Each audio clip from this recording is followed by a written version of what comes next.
Victory Venkatesh అభిమానులకు మరో శుభవార్త వచ్చేసింది. ఎప్పుడెప్పుడు అని ఎదురు చూస్తున్న దృశ్యం 3 ప్రాజెక్ట్ పై క్లారిటీ వచ్చేసింది. క్రైమ్ థ్రిల్లర్ జానర్లో తెలుగులో ఓ సెన్సేషనల్ క్రియేట్ చేసిన ఈ ఫ్రాంచైజీ నుంచి మూడో భాగం ఎప్పుడు పట్టాలెక్కుతుందా అని గత కొద్ది రోజుల నుంచి సోషల్ మీడియాలో రకరకాల చర్చలు నడుస్తూనే ఉన్నాయి.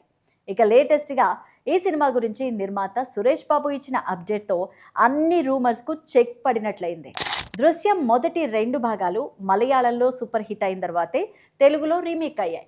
ఇప్పుడు మలయాళ వెర్షన్ షూటింగ్ ఫినిష్ చేసుకొని 2026 వేసవికి విడుదలకు సిద్ధమవుతోంది. అటు హిందీ వర్షన్ కూడా అక్టోబర్లోనే రాబోతోంది. మరి ఇదే క్రమంలో తెలుగు వర్షన్ ఆలస్యం అవుతుందేమో అని అందరూ టెన్షన్ పడుతున్న తరుణంలో సురేష్ బాబు నుంచి వచ్చిన ఈ న్యూస్ ఫ్యాన్స్లో అయితే కొత్త జోష్ నింపింది. అక్టోబర్లో దృశ్యం 3 షూటింగ్ను స్టార్ట్ చేయబోతున్నట్టు సురేష్ బాబు కన్ఫర్మ్ చేశారు. అక్టోబర్ నుంచే ఈ సినిమా సెట్స్ మీదకు వెళ్లే అవకాశాలు ఎక్కువగా ఉన్నాయని సురేష్ బాబు చెప్పడంతో ఇక అధికారిక ప్రకటన రావడమే మిగిలి ఉంది.